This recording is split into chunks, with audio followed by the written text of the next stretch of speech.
especially when it comes to my health. I don't play, baby. I be in that doctor. I be at that doctor, okay?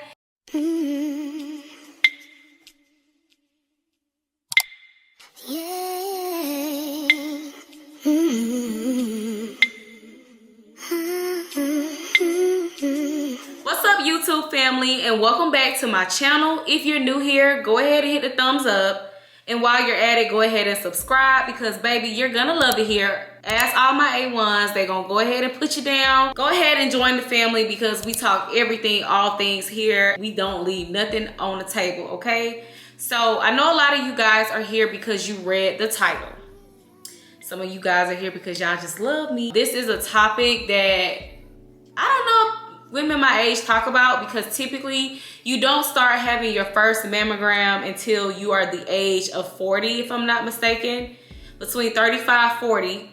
Correct me in the comments if I'm wrong. And I'm 31 years old, by the way. 31 years old, and I just kind of want to give you guys some background context. So a few months ago, I was laying down on my back, and I just got the feeling on my breast. Now, although I did not feel a lump, this breast feels different to me than this breast. And so that is what made me say, I feel like it's time, you know, I go to the next level when it comes to just checking on my body and making sure that I am in good health. Every year I have my annual. I don't miss a beat. I have not ever missed the annual pap smear checkup probably since I was in high school, middle school. Like, I don't play around. I go to the doctor every year. I'm the type of person, I'm a preventative person, not a retroactive person, if that makes sense. So when I felt the difference in my breast, it made me say, let me just go ahead and let my physician know. Because as you guys know, every year when you go, you know, to get your annual, they check everything. They check your ovaries, they check your breasts, they just check your lymph nodes. It's a lot of different things that they check. But I felt like this time I wanted to make sure she focused more on my breast and not just do a 1-2 pop pop, 1-2 pop pop and be done, right? Now, let me go back a little bit more. Back in 2018, my mother and I went and had our genes checked. I can't think about what it is actually called, but it's basically where you go, you and your mother go, and you guys have your genes checked, and they look for certain genes like the BRCA gene and, you know, just different genes, I believe, that can lead to something later on and down the line. And my mother and mine and my mother's report came back normal. We didn't have anything that kind of like told a story of our history that would negatively affect us in the long run. So that was good, right? I went to the doctor and I had my doctor check me. Although she told me she did not feel anything, because of my history, let me go back again. So my auntie, when she was 28 years old, she was diagnosed with breast cancer. And the stage she was in at the time she noticed, or found out rather, she had breast cancer, she was, I don't want to say the level, but she was at the level far enough to where she did have to get her left breast amputated at the age of 28. I'm 31 years old. So, you know, those of you who are watching this, maybe you've dealt with this before or someone in your family has, but as women, we love our bodies. When it comes to hair, our bodies, like a lot of things about what quote unquote makes a woman, you know, has to do with, you know, having breasts or having a figure, having hair. And as women, we get it tough, y'all. When it comes to cancer, when it comes to, you know, childbearing, when it comes to just being a woman, honestly, like we bear a lot. We bear it all, which is why these Negroes should be kissing the ground we walk on. But y'all, that's a whole nother vlog where I'm gonna get into that. But you get what I'm saying, right? So to be 28 years old and my auntie went through that, I would be one to say it definitely changed her life. And knowing that has made me say, you know what, let me be as proactive as possible when it comes to my body. Let me be forward thinking when it comes to my body. And if there is anything I can do to essentially be preventative, as I said earlier in the vlog, that's what I'm on. So I don't play about that doctor if I even feel like it's something very slightly wrong with me, I'm at the urgent care. I just feel like, you know, I've had a few members in my family, and this is me being transparent and sharing this with y'all. I have a few members in my family who have died from cancer. My uncle Frank, he died from cancer, and when he found out he had cancer, he was already in stage 4, and he only had a few more months to live when we found out.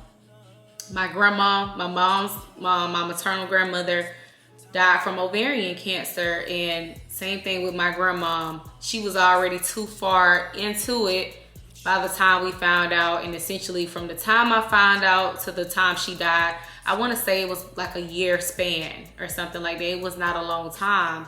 So if you guys are listening to this, if you guys don't receive anything else from my message, what I'm saying, please, please, please, please, I urge you to go and get yourself checked.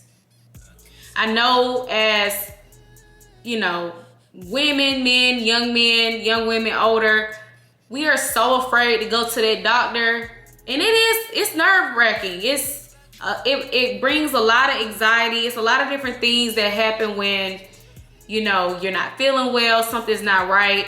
You don't want to hear someone tell you something's wrong with you.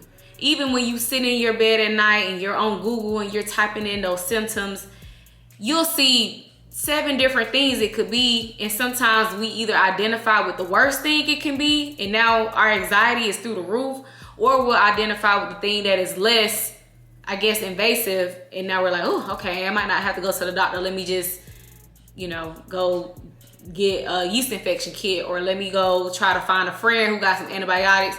We're so afraid to go to the doctor. And if you don't take anything from this message today, y'all, please, please, I urge y'all to go to the doctor. Please go to the doctor. So back to, again, my aunt finding out at 28. I let my doctor know that when I just went and had my yearly in October of 2023. And she said, okay, I'm gonna recommend you to go to a breast cancer specialist. So I went to a specialist about, I want to say it was 2 weeks later. I went to a specialist, and the specialist checked my breast. She did like an ultrasound check. I know you guys probably may or may not have seen this, especially my women who've had children and stuff. Y'all know what I'm talking about. They put that cold solution on you when she had the ultrasound, and she just checked to see. She said she did not see anything. However, she did say I had very dense breasts, meaning like the tissue inside of my breast is just dense. Like trying to think of a way to explain it. Like imagine like a whole bunch of tissue. Like I basically got a lot of tissue in my breast, and so it's harder for them to see into my breast because they're so dense, if that makes sense. Hopefully this makes sense. It's like, it's the same as women who have a lot of hair on their head. Women who have very thick, that means your hair is like, you have dense hair, you have a lot of hair on your head, versus if you have, y'all know what I mean. I'm trying to explain it, but it's just not coming out the right way. But saying all that to say, I had to do this test where it's like I have to answer, I think I had to answer like 8 questions. And from those 8 questions, they put it in a simulation, and the simulation will tell you, you know, whether you need to be worried, like essentially if you are high risk to get breast cancer or if you're low risk. So I took the test, and my doctor came back and she said, okay, your results are very weird. And let me tell y'all why she said my results were weird. She said my results were weird because anything over 20%, I hope I'm saying this right, anything over 20% is like, yeah, you're probably more than likely gonna have breast cancer. Like it's indefinite, and you need to be going 6 months every year because, you know, you are high risk. Anything over 20%. She said over 20 or over 19%. One of those two. My percentage, y'all, just guess what my percentage was. My percentage was exactly 19%. So I was 1% away from it being like, oh, you're indefinitely, or you're 9 times out of 10 likely gonna have breast cancer. Mine was 19%. So she said I'm essentially in that gray area to where you're not 20, which is indefinitely, but you're not 18 and back, which is like very much less likely, like the 1 to 5%. You're like in that middle space. So what her recommendation was, she was like, you know, this is rare. What I would tell you is, it's up to you. She said, you're 31. Typically, women don't start to get their breasts checked until they're in their 40s. And she was like, it's up to you. What do you want to do? And I told her, I said, baby, let's go ahead and get started with these mammograms. Like, I know, you know, like I said, I'm young, but I don't want to leave nothing on the table. I just don't. I don't want to leave anything on the table. So she scheduled my appointment, and I had my very first mammogram today, y'all. And I was nervous, I'm not gonna lie. And no, even in doing this video right now, I have not got my test results back. But I had to do it. I did it. I was nervous, but I feel like I'd rather know, God forbid, knock on wood, something is wrong, or, you know, I am showing early signs of cancer in my breast or whatever it may have you.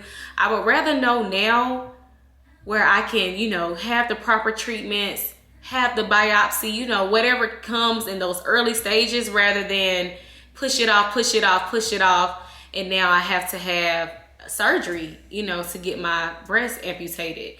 So I went in, I was nervous, and literally all the ladies in there, again, they were much older than me. They automatically knew. They was like, oh, this has got to be your first time. This your first time? This your first time?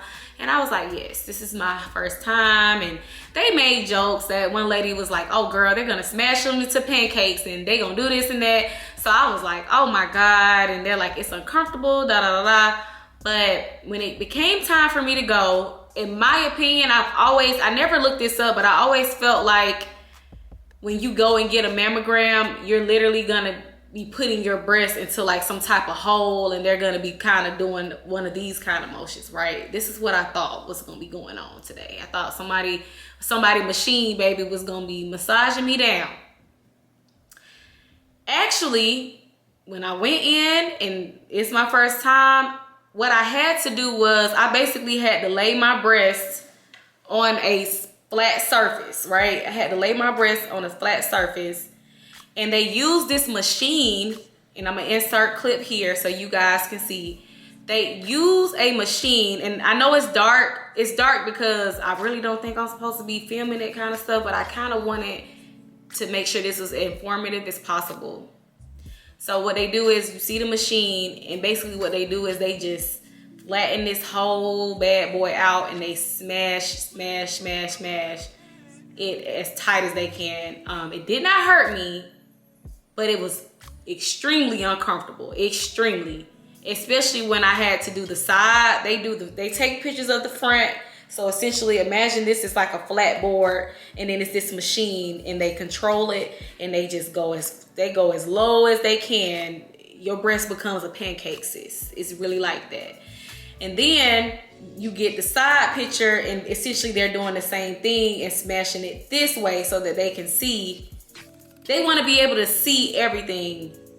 And again, with me having dense breasts, she probably had to smash harder and deeper to be able to see everything. I want them to be able to see everything because, again, if something's there, something's wrong, let's try to correct it now as opposed to having the issue later.